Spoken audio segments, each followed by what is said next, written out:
Welcome to the Quick Stop Formula One podcast. My name is Nyasha, and you could have been anywhere in the world, but you're here with us, and we appreciate that. Joining me, not as always. Normally, I would say joining me as always is Tandy, but she is actually not here today. So for Tandy Hive, I know that's 99.9% of the people who listen to this podcast. She's not here. You're going to have to deal with me, but I do have two amazing guests who started their own F1 platform, pretty much like us this season. They've already got interviews on there. They've got their own podcast. They're doing awesome. So happy to have you on, Paris and Marium. How are you guys? Yeah, we're doing all well. right, I'm just happy to be here. Yeah, good. I didn't actually say that your platform is called On The Chicane. So hello guys from On The Chicane. Quickly for the guys for on our podcast, like introduce yourselves and I guess what is On The Chicane, what do you want to do with it, and yeah, who are you? Who the hell are you? Marium, go for On it. The Chicane is basically it's a platform that I started a few years ago, and it was called Fast Cars and Diamonds. And it was just a random mishmash of stuff, to be honest. And then I kind of my aim has always been to try and get into Formula One as like a career, So this season I kind of decided to refine it a bit. Fortunately came across a tweet that Paris posted saying she was looking for a co-host for a F1 show, and I was like, hey, that could be me. So yeah, Paris and I kind of joined forces. We connected over the internet, the great old internet. And yeah, we started On The Chicane, and it's literally been so great since. No, it's I always see the clips of your podcast, and I'm listening to your podcast as well. It's really, I only listen to like 3 or 4 podcasts. Because after that, also after that, there's like a bit of sadness. There's only so much F1 you can contribute. Doesn't it? Yeah, exactly. But no, really like a podcast. And I guess so. Paris, what was it that made you want to start like a podcast? Like what made you do that tweet and have you guys kind of team up? So I was on Twitter, which I always am, always tweeting you guys. You know how it goes. Yeah, no, and literally, I came across a tweet, and there was I think she was a South African girl, and she was saying that she wishes that she saw more Black females in motorsport and Formula One in particular. And I was just like, you know what, she's right. Like, I've loved Formula One since I was really young. Like, I watched it with my dad when I was 7, 8 years old, and then got into it myself when I was a teenager. And I've never seen Black women on TV, even just other women of color. It's so rare. So I was like, hold on a second. If I exist, surely somebody else like me should exist. And I just put it out there, literally into the world. I was just like, if anybody wants to do an F1 podcast, like, get at me. Guys, share this. Maybe you might not want to be into Formula One, but someone on your timeline will be.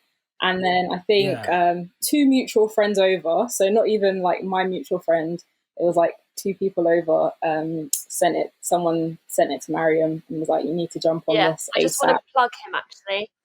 BC Astro, Brian Campbell, great photographer. Yeah. He's the one who sent me your tweet. So literally that happened, and I think within 2-3 weeks we were recording our first welcome to the On The Chicane. We just got straight into it. We had like a couple of meetings. I think from the first day we spoke, we just bouncing off of each other. We knew we had it, and then that was just like the start of the beautiful journey kind of thing. So yeah, I'm really loving what we've been doing so far, and I just hope it kind of continues and people really want to get involved. Nice. I think they will. I think it's really cool that you two, like, as women of color, like taking up space and making really cool content, and like the interviews that you're doing as well on the platform. I think, all in all, I think, to have both that written and like audio and video, so like triple threat kind of thing, I think that's really cool. So guys, if you're not already, make sure you're going to follow them. We'll put their links down below, and we'll get into being a content creator later on in the pod. But we're here to talk some Formula One. We are previewing the French Grand Prix, which is going to be on Sunday. not always a classic, but you know what? We're going to do our best to try and hype it up as much as possible. So there's a few things I want to talk about today, and one of them is one Max Verstappen. So I realized on the podcast, we've not spoken on our podcast. We've not spoken about Max Verstappen like at all. Like I don't think he's not been started day once. We've not given him donkey.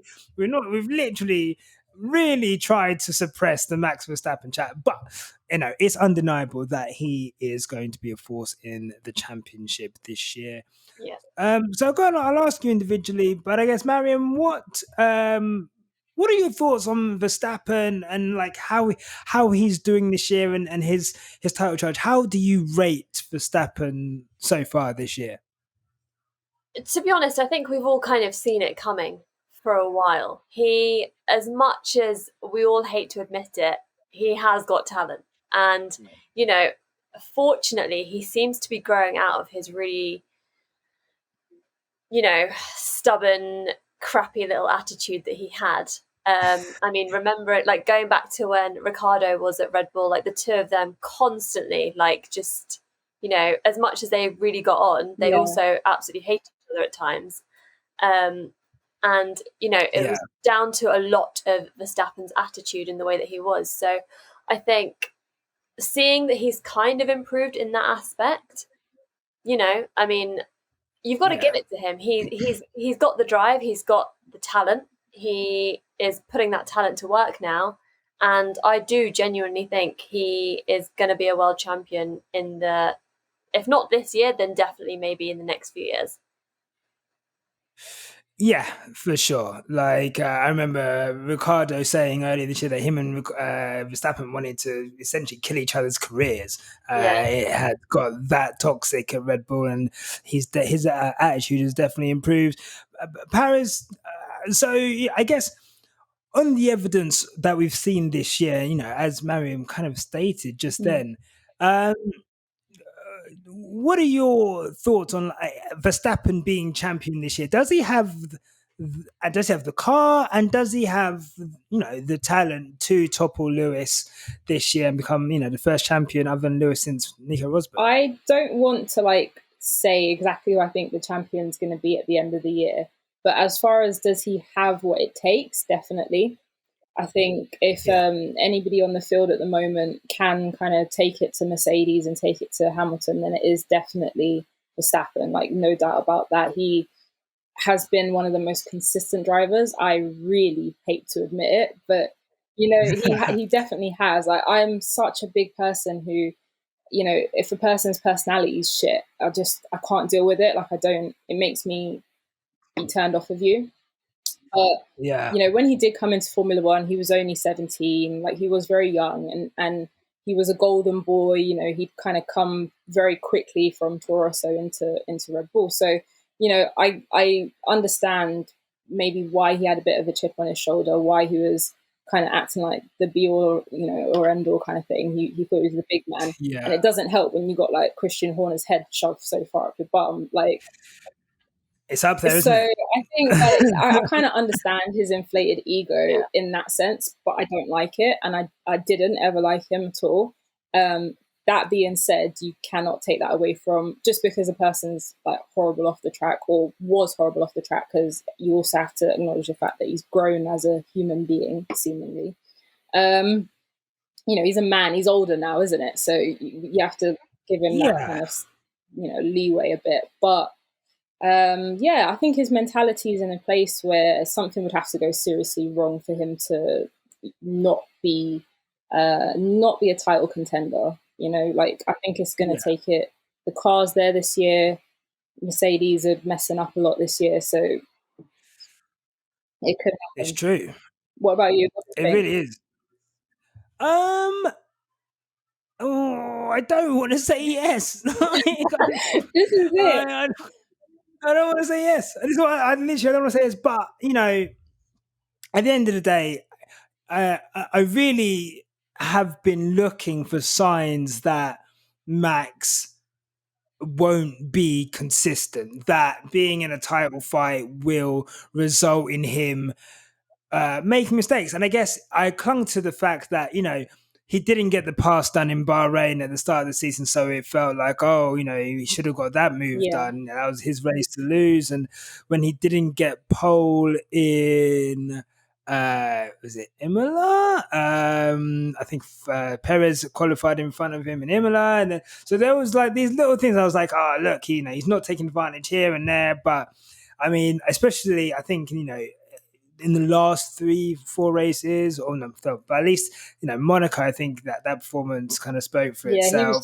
I think he was out there. He was out there, wasn't he? Like Azerbaijan, I think it's only luck, really bad luck, that has resulted in him not winning that race at a canter, and he just looks imperious. I think we'll see coming into the races that we have, which are, I think the tyre warm-up issues that Mercedes were having in the last 2 races won't be a factor necessarily at Paul Ricard and Austria, although Austria is a good Red Bull track. So look, who knows? Yeah. I think it's going to be close. I think this season, when we had the when we had the Ferrari Mercedes fight, they were very much like Ferrari tracks and Mercedes tracks, and Vettel would dominate at one place, and then Hamilton would dominate another. We rarely got that wheel to wheel kind of racing. Whereas this year feels a bit different, doesn't it? It feels like they're much closer on a level kind of pegging, and we are actually seeing fights, and it's coming down to milliseconds of strategy and all these kind of things where your tires have to be perfect, your positioning has to be perfect, like down to your wing, your front wing, your back wing, all of that kind of stuff. So for me, I'm just like, I love it. Like, I love seeing the fight. I just hope that Lewis makes it to the end and wins. Yeah. If I had to, obviously I'm not for the purpose of people on Spotify, but if I had a gun to your head, Marium, if you had to say one who's going to win the title this year, Verstappen or Hamilton, who are you saying? Realistically, I'm going to go for Hamilton. Yeah. Okay. And Paris? Yeah, I'm going to go Hamilton as well. I'm going to go Verstappen. Only joking. Never. But it is close, and I think when we were mentioning the teams, if I really at the moment, if I was to trust a team to get it done, it's probably Red Bull. That's it. And even I think in the drivers' conference last race, Perez was saying how consistent Verstappen is even off the track, whereas some of the other drivers might not be as consistent. So I think, it's a whole team effort at the moment, isn't it? Like it's absolutely every single aspect of your drive that is important. Yeah, 100%. And we will see. I was going to get into the second driver stuff, but I don't want to become the podcast that just bashes Bottas. So we're gonna give him some room, and we'll see how he performs at France, and then we'll go from there. All right. But not holding my breath. But I guess talking of quickly, there was some news from Pirelli. So the tires blew out at Baku. We had Lance Stroll followed by Verstappen. And there were cuts also on Vettel's tires and Hamilton's tires. Did Hamilton finish the race? He did, but he finished. He went. Remember, he drove off into the runoff. Yeah, he finished. That was it. Brake magic. That was it. Yeah.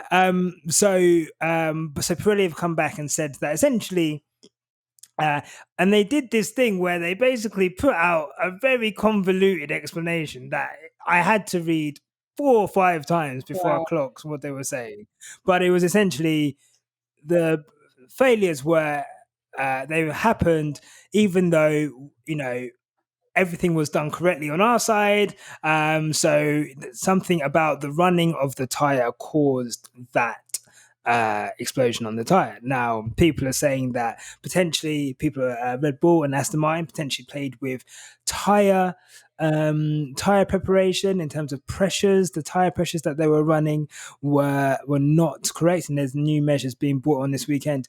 I guess not to get too technical, but I guess do you believe Pirelli in that sense, or I guess do you think that the tire blowouts I guess Pirelli not being able to get on top of the issue, given that we've had tire blowouts last season as well, potentially the season before, I can't remember. I'm calling bullshit. Oh, okay. Cool. I mean, I think it's just too much of a coincidence for it to be happening like that, and like the way that it's been going on for a while, as you say. Obviously, last year when Hamilton bloody finished the race on like 3 tires or something, and like insane, like that kind of thing. Like you say, like it's been a while. They should have been able to get on top of it, and they clearly haven't. So I think there's maybe a bit of PR involved there, where they're maybe spinning some words and, like, as you say, a convoluted statement that they're putting out. I mean, I work in PR and marketing. Like, I know how you twist the story. So I'm thinking it's all kind of, like I say, I call bullshit. Yeah. No, I don't blame you. I agree with Marium, to be honest. Yeah. I feel like if it was as simple as, it's not our faults, they would have just said, like, fairly straightforwardly, it's not our faults for this reason, that reason, that reason. The fact that they had to go through the convoluted route and kind of blame the teams. Also, if it was just like, I think the fact that it happened at such a high speed as well, because that would be a difficult thing to like manufacture in a sense. Like if they were playing with the tire pressures and stuff, I feel like it could have given way at any point.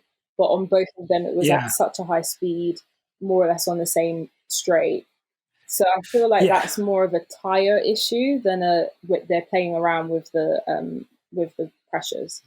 And also, as far as I know, the FIA, checked the cars in Parc Fermé. Verstappen did change his tires that weekend. Was that the weekend he changed his tires? He did, yeah. He did. Was that weekend? Was that Monaco? I can't think. But either way, my point is that everything has to be inspected. It goes through Parc Fermé between between qualifying and the race.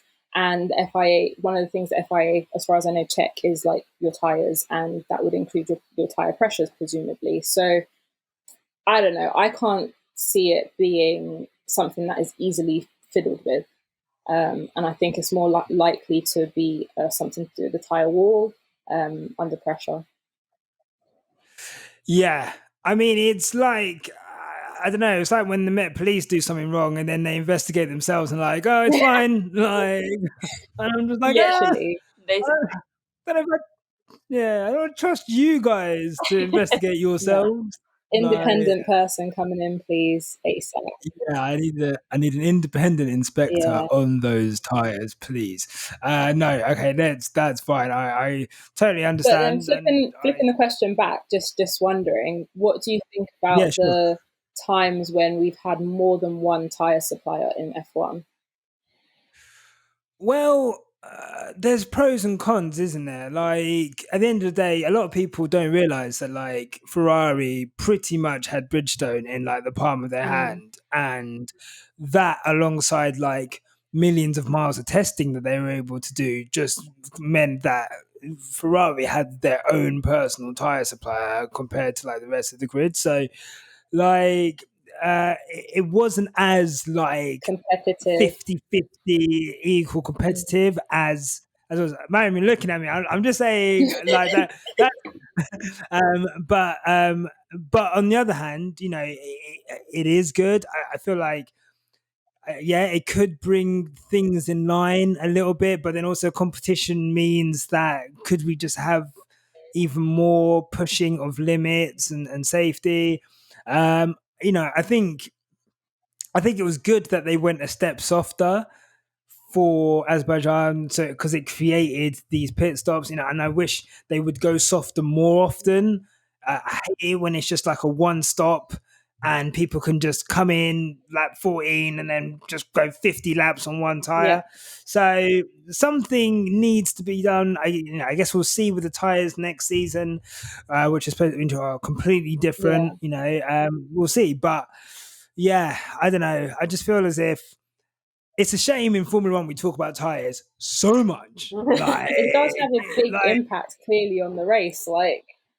It's just crazy how much we talk about tires. And I feel like if I was like new into Formula One and I'm just trying to figure it out and people just talking about tires all the time, I would just be like, what is like, I just feel sorry for people. And then you see that meme of like Max Verstappen kicking his tire this week. Yeah, that's timeless. Yeah. That is like, if there's one image that I love from F1, that's definitely my favorite from this year. Speaking of a guy who's not having a good time, Daniel Ricciardo. Look at my face. Really bad. I don't want to have this conversation. Yeah, but we're gonna have it. Daniel Ricciardo. So by all accounts, he's struggled this year, and I think it's been exacerbated by Lando doing as well as he has. He's very consistent, podium, points finishes, outperforming Daniel in the races. Qualifying, Daniel's beat Lando a couple of times, I think. So it's not a complete whitewash. But what do you guys think? How worried should people be about Daniel, or is there? Do we have mitigating circumstances? And do you expect there to be an upward trend from the French Grand Prix onwards, or do you think that he's going to continue to struggle? What are your thoughts? I'm going to say I think he's going to continue to struggle a little bit. Don't hate me, Ricciardo fans, please, because honestly, I love him so much. But I don't know, I can't see it getting much better anytime soon. Right. Yeah. I think. Sorry. I was going to say, just because I heard something that he said, which was that he's been in the simulator a lot, and basically he is having to react in a different way to what he's used to from his previous cars. And it just sounds like he's really struggling with that. And that's not something that's going to change overnight or even over one or two races as much as we'd like it to. Marium. I was just going to say, I think when we obviously, we're huge Ricciardo stans On The Chicane, honestly love him. But I just think when he was at Red Bull, I was so for him, and I thought this guy is someone who is world championship material. And I'm just gutted to see his downfall, really.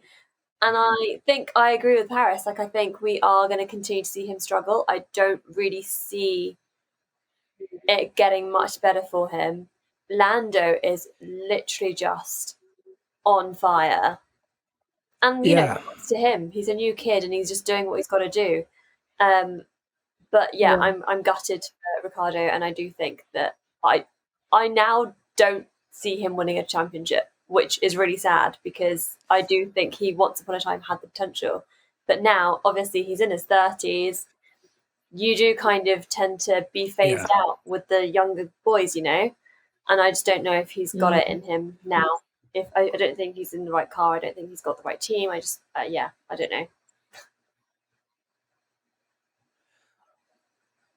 Paris, I agree. But just on a point in that, what I was going to ask was, so we've got a situation where, like I say, it maybe not be the right team. Do you think that he made the right decision to leave Renault? I guess, and he made the decision a year after being there because he left before the start of last season. And obviously, look, based on his performance last season, he did pretty well, and McLaren are stronger than Alpine. So, on paper, it's the right move. But I guess in terms of that team leader role that he had at Renault, but it didn't maybe fit. Was he better off staying at Renault and maybe having more comfortability, or has he made a mistake going to, or is he better going to McLaren?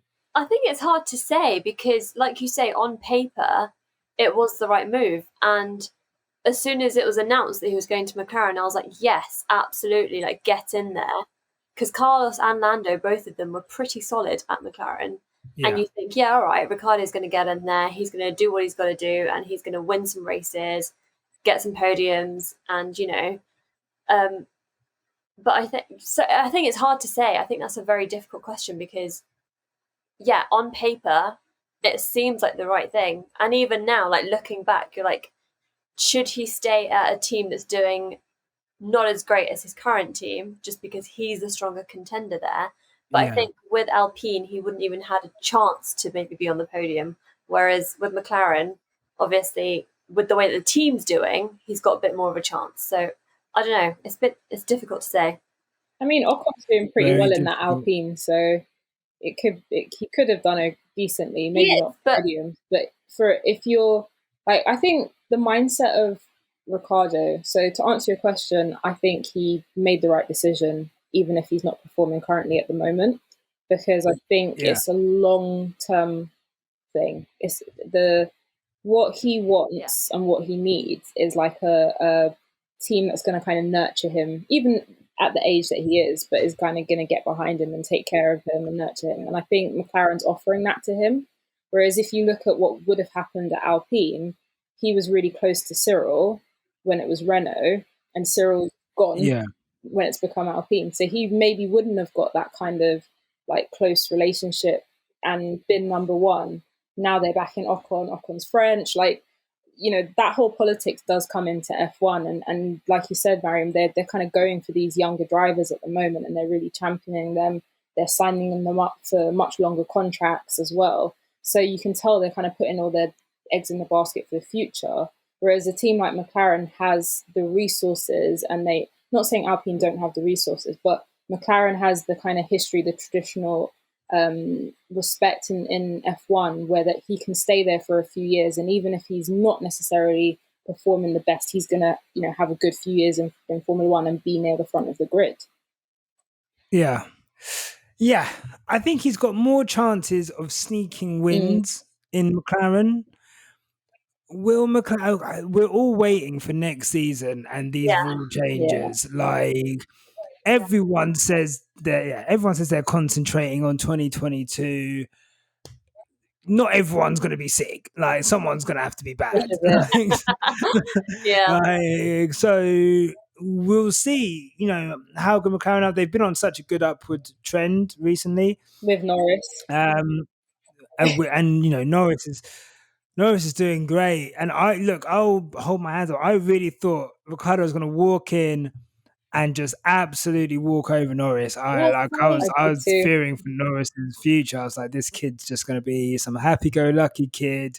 He's going to get walked over. There's not going to be a friendship there either. But you know what? Lando's shitting on Ricciardo.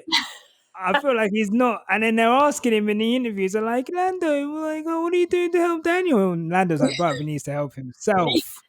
I don't know what you want me to do about my man. Like, he's a big man. So, like, it's an interesting situation at Mercedes, McLaren.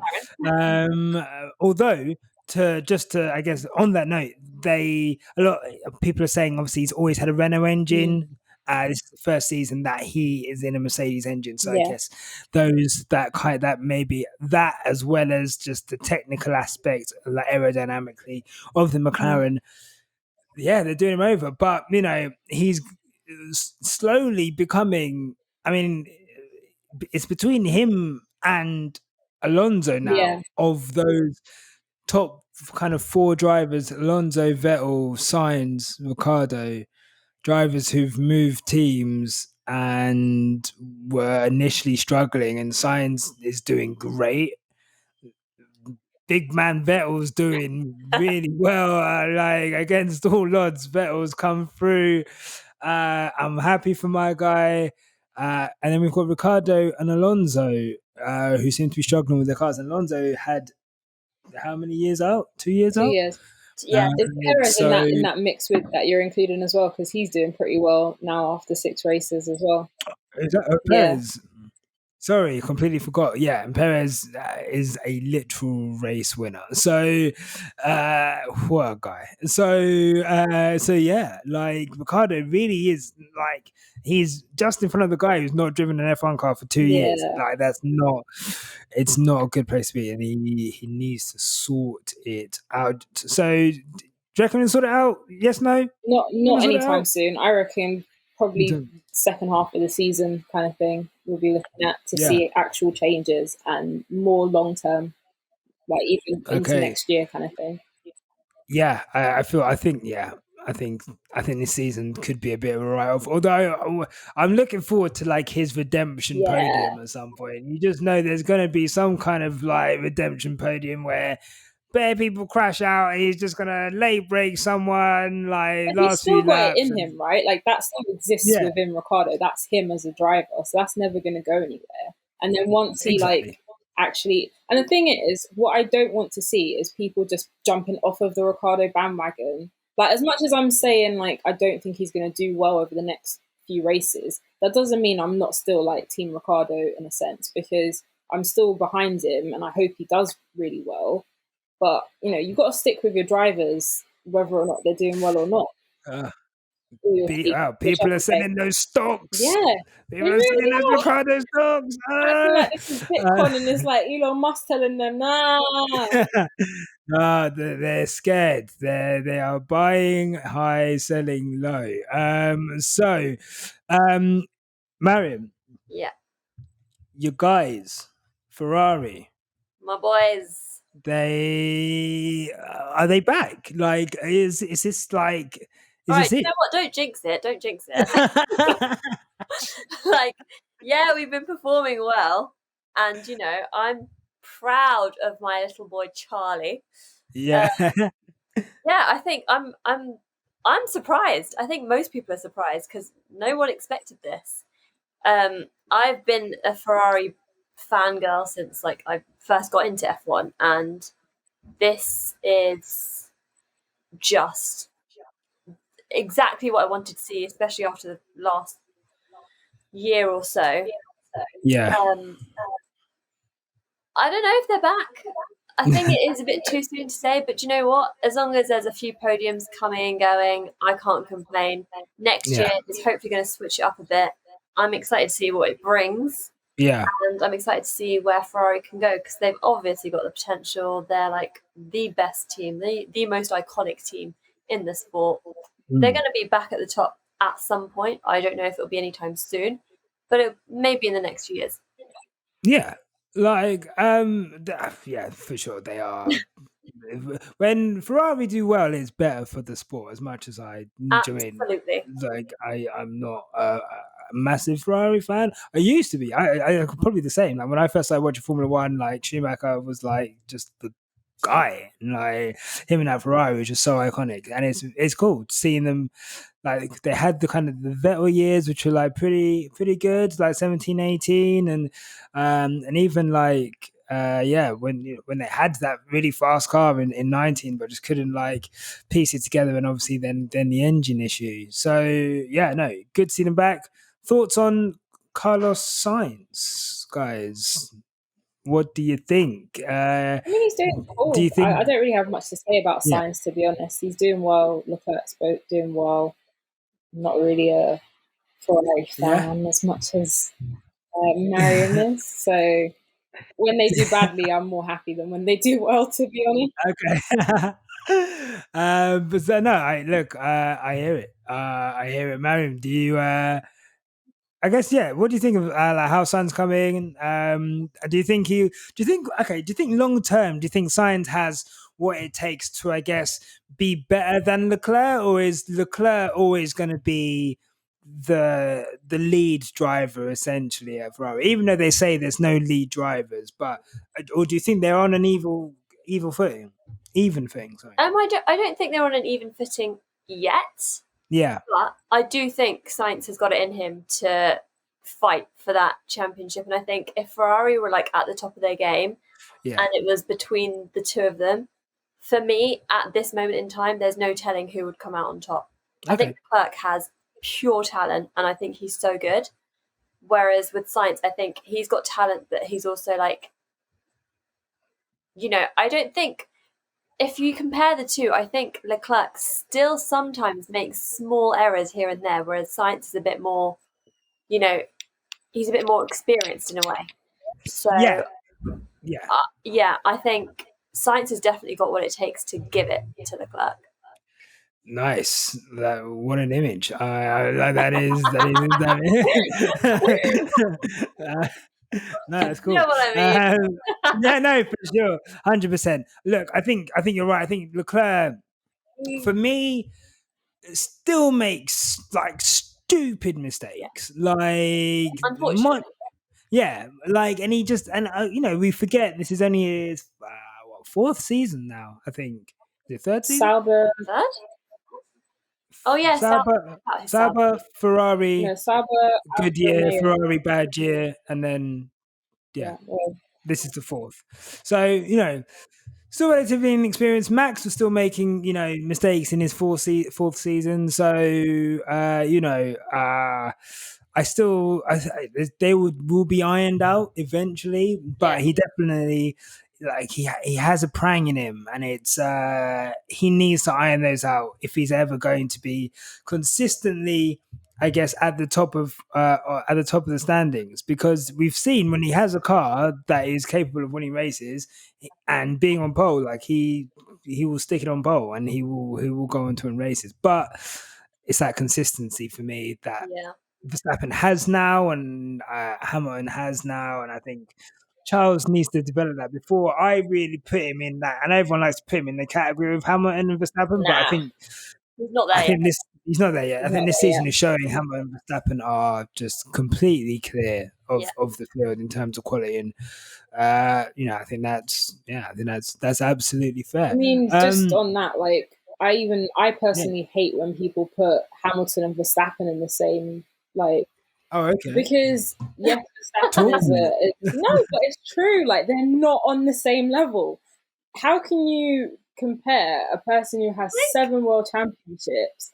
Like, you can compare them on a race by race basis. You can compare them, like, yes, in this calendar, Verstappen is his main rival, but you've got a person who literally has grafted for 14 years to get his 7 world titles. That's what we're talking about, though, right? No, I think people are now talking per race. Talking like now they're talking, a little bit talking per race. But I've seen people who are just like, nah, like Bun Hamilton, like Verstappen all the way. Verstappen's greater than Hamilton. Blah blah blah. Like, you can't be saying that. You can't be saying that. You can. I agree with compare it currently, like seasonally.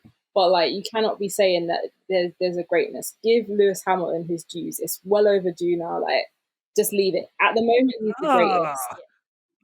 But Lewis Hamilton doesn't pay enough tax, so. Oh, shut up! Are we on this conversation from like 6 years ago? You know, he actually pays tax in the UK. Like, even though he lives in Monaco. Hey.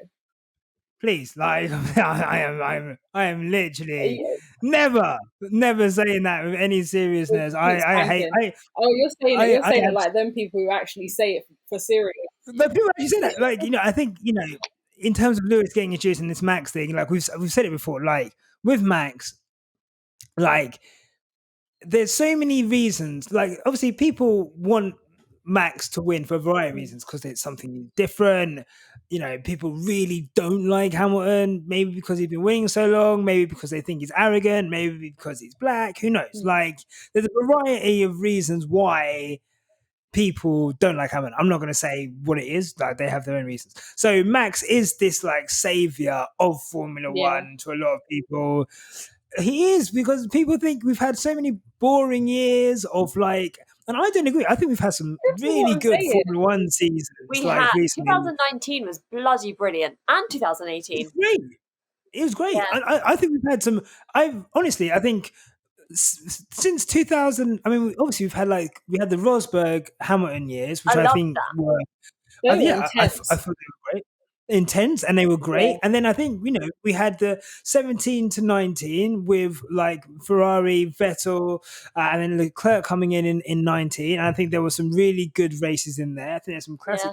That Monza 19 race is one of the greatest Monza races of all time. Yeah, Like, there's so many races that are like really good one-off races. Even the race where Hamilton was following Vettel at Canada all race, and then like Vettel nearly puts him into the wall, and what like those, like there was subplots all throughout seasons. I think people just kind of so like look back to the old eras and they don't see like years of Ferrari and Michael Schumacher dominance as a bad thing. They kind of just look back at it like, oh no, that was so amazing. And it's like, yeah, but that's pretty much the same thing as what's happening now with Hamilton. Yeah. Let Hamilton enjoy. If someone comes and there was less him, competition. they do.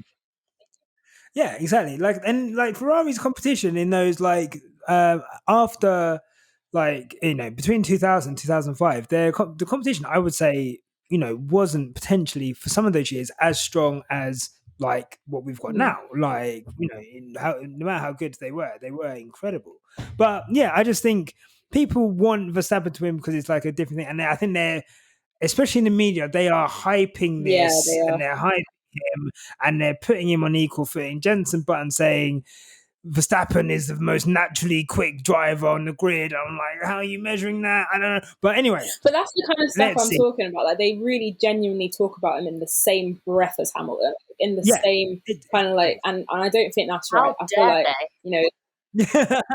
feel like, certain man, Sir Jackie Stewart, has 3 championships and is already a Sir. Took Hamilton 7 to get the same kind of accolades. Like, them kind of things just show you people's mindset on the situation. I wonder why. Yeah, and they snuck it as well. They probably snuck it. They were just like, oh yeah, we're gonna give him under the radar. I'm like, are we allowed to call him Sir now? Can we do it? Or like, when the people are calling him Sir, like, are we actually allowed yet? Like, I don't know. So, I'm like, happy for my guy, but very interesting, and look, we'll see this season.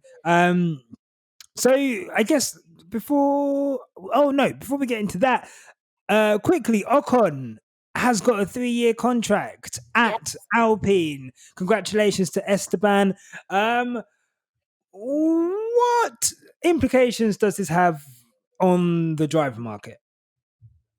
Yeah, I think straight away. What happened? My microphone went funny then for a sec. Sorry, guys. But, no, that's fine. Yeah, like, damn. I feel like that opens up everything at Mercedes for Russell, because that pretty much takes Ocon out of the running. So Russell can just walk in, just step in there now and be like, yeah, Bottas, well gone. Let's see. Yeah, can't wait. You like, just get to the left. Everything you own, like, get it out. Marium, where does this leave Pierre Gasly? A lot of people were priming him before the start of the season, I guess off the back of Ocon kind of struggling after his year out last year, and obviously he had the podium towards the end, but Ricciardo beat him quite soundly. People were expecting Alonso to come in and wipe the floor with him. Not happened. Because that's not happened. He's done well and they've given him a contract, but that seat is obviously no longer there for Pierre Gasly. So where does that leave him? I don't know. I feel like Gasly, poor boy, like, he's obviously getting so impatient, and he said it himself. He's like, he kind of wants out of where he is, AlphaTauri. He's done his time there. He's paid, whatever he needed to do, and like, he's doing well, obviously, but I don't think it leaves him much of an option. I don't think he's going back to Red Bull anytime soon. No. And I also think that would be a mistake if they offered it to him. I don't think it would work out. I think he's in a good seat where he is. He's shown that he can obviously win podiums. I don't know. He's not going to Ferrari. He's not going to Mercedes. He's not going to Red Bull. So that only kind of leaves him the option to stay where he is. But that being said, as we've already discussed, we've got a whole new season coming up next year, like all the equal markets and whatever's going on, like with the whole rules and regulations. Yeah. It's going to be a bit more equal. So hopefully there'll be a bit more of a chance for him to shine next year, maybe the year after, show that he actually, because we all know that he is good at what he does. He's won a few podiums. And I was quite happy actually to see him come through last week, because there were so many haters that were like, oh, that was just like a lucky podium that he got last year, blah, blah, blah. Like, he's not that great. But, you know, he outdrove Leclerc and got that third place podium. So, yeah. You know.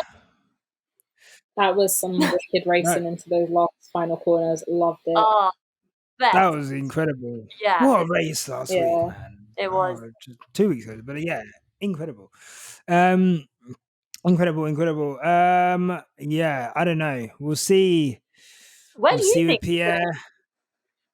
I think Helmut Marko said that he has got Pierre in a death row contract. He's not leaving. He said he's got 2 years on that contract. So I think I'm looking in the Red Bull driver program. There's a couple of drivers in the driver program. Lawson's doing well in F2. Yeah. Someone else is as well. Can't remember. Apologies. But yeah. We'll see. You know, Yuki, I think Yuki, they've pretty much invested in Yuki, and, you know, I can't see them kind of ditching him after a year. No. So, you know, it's tough. There's not enough seats in Formula One for the amount of drivers there are. I feel like the field is kind of set for the next few years, and it will probably just be the older drivers like Raikkonen. Alonso's probably going to stay in. He's got, I think I want his contract out, man. 2 years. So, but like, I reckon after the 2 years, like, I doubt he'll stay longer than that. There's too much talent coming up, like you said, from like Formula 2 and just like the other teams. They're going to have to start shopping around. Otherwise, it's going to be the exact same people and the exact same teams for like the next 5 years, which would be a bit ridiculous. There's a lot of multi-contract situations going on at the moment, and yeah, it's not looking great. So yeah, I think Pierre, he'll stay. I think he'll probably stay at AlphaTauri for 2 years. We're looking at potential openings, you know, Aston Martin when Vettel decides to retire, probably at the end of this contract. We've got obviously Alonso at Alpine. You know, that surely can't last much longer than another 2 years after this. Like you say, Raikkonen doesn't really want to go to Alfa Romeo. You know, I guess he could be a team leader at Alfa Romeo, but can you imagine the pre-briefs and the debriefs if he was a team leader? Yeah, it's not great. So we'll see. But, you know, I think he's going to stay at AlphaTauri, and look, he'll do a Sergio Perez, I think, and what we'll see is when there's an opportunity for him to pick up podiums, pick up good points, he'll be there or thereabouts, and he'll just keep ticking along. And when the right drive comes, look, it took Sergio Perez 10 years to get into, well, obviously he was a McLaren, but, you know, 10 years to get into a seat again, you know, where he was in a race-winning seat, and that might be the case for Pierre. Before we go, obviously we're all creators of colour. Don't know why I said it like that, but I guess it would be remiss of me not to kind of mention the fact that recently we had to delete our last episode, so the episode before this. So if you see that there's like a quick stop 007 and then this goes to 009, it's because 8 had to be deleted. Unfortunately, the guest that we had on, Beth, unfortunately is no longer an F1 content creator. Some stuff came out about her and some past tweets which were unsavory and pretty offensive, which she's apologized for. And, you know, she was very young at the time. She was 15 at the time, but, you know, I guess, you know, once people get hold of that kind of thing, it's only gonna go one way, to be honest. But it kind of opens up. There was some interesting, obviously you may have seen, we put a tweet out about it, just kind of saying, you know, that we deleted it. But the message that I guess I wanted to get out was that as a black person making content in F1, we've only I've only really been on F1 Twitter for like 3 months, and I see a lot of offensive language. I see a lot of weird behavior, and it's just like a weird kind of space sometimes. But it's kind of hard. Someone said that we should have done more checks, but I guess it's quite hard when you've only been in the space for 3 months to kind of know. Yeah, I agree. I mean, I said the same thing to the person who said that to you, and I was like, look, you can only go back so far, like you said, and you'd hope that most people are coming to the table with a certain level of integrity, and that they're just genuine people. And I feel like now you almost have to do like a DBS check on a person's racial and bigoted history, like that. It's a type of due diligence that you wouldn't normally necessarily have to do as if you were a white person, to be honest. Like, you're not necessarily going to have to look at whether or not a person's been racially aggressive towards a particular demographic. You might look at other things, but not that. And it's just a shame that as black content creators or as people of color, that's something that we have to consider. Yeah, it's a shame. It's not even like, it's a shame that if we do get someone white on here, that I'm gonna have to I'm gonna have to go searching for stuff. I don't want to have to go looking for that. Like, it's the last thing I want to see. Like, do you know what I mean? But I guess, Marium, you've been in the space probably longer than me, for sure. I guess, how has it been for you as a woman, and as a woman of color? Like, how has it been kind of like navigating that? And yeah, like, how do you feel about it? I mean, like I said at the start, I started this platform, which previously was called Fast Cars and Diamonds, in 2018. So I've been here for a while. And literally the main reason I got into this was because I was like, hang on a second, I'm a brown girl. I was like, it's literally the same kind of thing as Paris. I was like, surely I can't be the only brown girl who likes Formula One, because I was so into it and I had no one to speak to about it. Yeah. So I started this platform, and since then, I honestly can't say I've personally received any negative feedback or any negative views. People have been really supportive of the fact that I'm a woman and I'm a woman of color, and they're like, it's so nice to see that you're like making like space for yourself, and like you're kind of just pushing your way in. And I feel like I've had to do that, and I just think, having met Paris and starting the YouTube that we've started, and the response to all of that has also been so great and so positive, that when things like this happen and you see like these annoying little things pop up, it's just like, it's a horrible and humbling reminder of the fact that actually this is a space that we have had to kind of force our way into, and even then we're still kind of on the sidelines, and we're trying to make it like our main, like we're trying to be like main content creators, but unfortunately we do still kind of have to kind of we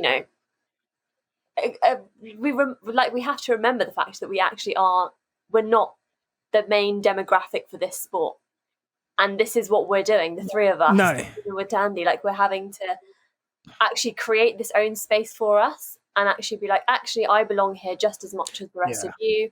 I have very valid opinions, I have very valid points, and I bring a lot to the table. So, and I think the more that us guys are doing this, the more we're seeing other people kind of gravitate towards us and be like, oh, hang on, like, I'm also a person of color and I like that sport too. So I think it's been positive so far. I'm grateful for it. No, what I would say is, that incident aside, and a couple of other bits and bobs, like, it is so refreshing. I think we were saying before, like, 60% of the people that listen to this podcast are women. Like it's crazy. Like I'm a big football fan. Like, and football does a lot to try and like have there are like women fans in football, but I feel like in Formula One, like what I've noticed is like so prevalent. Like, Yeah, and that was something that I didn't know when I was just like a casual fan on my own. But yeah, now I'm kind of in it. So many, and like young girls to like older women, like throughout the whole spectrum, Yeah, like so many people, so many women love Formula One, and so many women of color love Formula I One. watch Formula Like, One with my mum more than I watch Formula One with my dad. My dad got me into it's Formula One, crazy. but my mum, I Yeah, watch races with my mum, and she's like a I love bigger fan in that sense than I am. Like she loves it. So I get what you mean. I think for me personally, when I did think about doing this and kind of being on the internet in the way that I am, I did consider like what could happen, and there was that fear, that. and I just thought, regardless of what anyone could say to me or what anyone thinks, like I just have to not care about it and think like, I'm here for a reason. I'm here for something that I love and I enjoy. And if you truly love it and you truly enjoy it as well, you're not going to care about the color of my skin or the fact that I'm a woman. yeah. So Yeah, that's kind of the way I approach it. But I think also because I'm on Twitter and Mariam isn't on Twitter as much, so I see a lot more of like the negative side of things coming up, particularly around races. There's a hive of people who might say derogatory things about particular about Lewis Hamilton mostly because he's the only black driver. But yeah, I think that doesn't happen. It's not as widespread, like it's not super widespread, but it does occur. And yeah, um, it's a shame to see it because it does detract away from what otherwise is a really solid core of like super fans. Like you have all different types of fans on the internet. You've got like the Drive to yeah. Survives, and then you've got like the super into it, been here 50 years kind of fans. And I'm just here to connect with all the different range of them. But I will leave no space for any bigots in my personal space because I don't think it's something that I should have to Yeah, deal with. So that's kind of just the way that I probably will approach it. I'm not here to educate or make people feel comfortable about race. It's No. not for me to do that for other people. It actually baffles me that we are in 2021 and we're still talking about the color of our skin. Yeah. Like, how? yeah, I yeah. don't get it. It's crazy. And it's like I think I was saying to Tandy before, you know, we're gonna look back. It's crazy, but we're gonna look back at this period, with us, yourselves, the pit stop fracas guys, and like it's like a real kind of moment in like the content creation space, because in terms of podcasts, I feel like we're kind of breaking barriers here. Big up everyone who kind of maybe came before. Would love to reach out to you. I don't know where you are. So like, it'd be really cool. But I think we're really kind of like breaking barriers and offering that kind of differing kind of view and like that diversity within the sport. And I think it's really cool. And I'm really glad to have had you guys on. I appreciate it so much. Really glad that And this you has invited been us. Yeah, it's pleasures all mine. great. Like, thank you so much because this has been such a fun chat. Love talking Formula One. Definitely. Yeah, no, it's nice, isn't it? I can It's still go crazy. for another hour. I feel like Rob, it's crazy. Honestly, it's mad. You spend years watching a sport like on your own in silence, Yeah. and then like finally you get to like talk about it, and you're meeting people and you're talking about it. It's just like it is incredible, guys. Quickly, predictions for Paul Ricard. Let me just get one prediction. What do you think is going to happen in this bonkers, crazy race? It's going to be so fun and exciting. uh, What do you, what are you guys' predictions? French person on What a the poll. oh, Mariam, is that a Bottas poll? really quick. I'm lying. That's not going to happen. I'm going to say Hamilton will probably bring it home. Hamilton will win. Okay, Hamilton win. Paris. I'm gonna say yeah. I think Hamilton probably win, and I reckon we're gonna see maybe Leclerc on podium. and Oh, Ocon up there a little bit closer. okay. Yeah.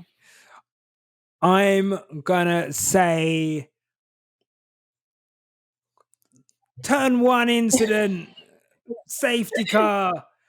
It's going off. I'm literally manifesting an exciting race. right. I'm just like, oh, it's gonna be exciting. It's gonna be exciting. So As long as we don't hopefully all something get dizzy crazy. by all of the runoff areas. Yeah, exactly. No, oh God, what a track! What a track! I cannot wait to watch it. Practice will begin on Friday. Guys, where can people find you on social media? You can check us out on YouTube with race reviews at On The Chicane. We're also on Twitter and Instagram at On The Chicane. And also, I've got the website up, which is onthechicane.com, where I do feature articles and interviews with really cool people in the industry. So you can have a read of those online as well. Please check us out, Wicked. subscribe, do all the stuff. Guys, please check these out. Subscribe to them. Let's support them because I think they're great. I think they're doing great work in the sport. And yeah, we should all just support Nang stuff. Thank you all for listening. Thank you guys for coming on the show. Thank you guys for listening. Make sure you're giving us a subscribe if you've got this far. Jesus H, you are a trooper. But subscribe.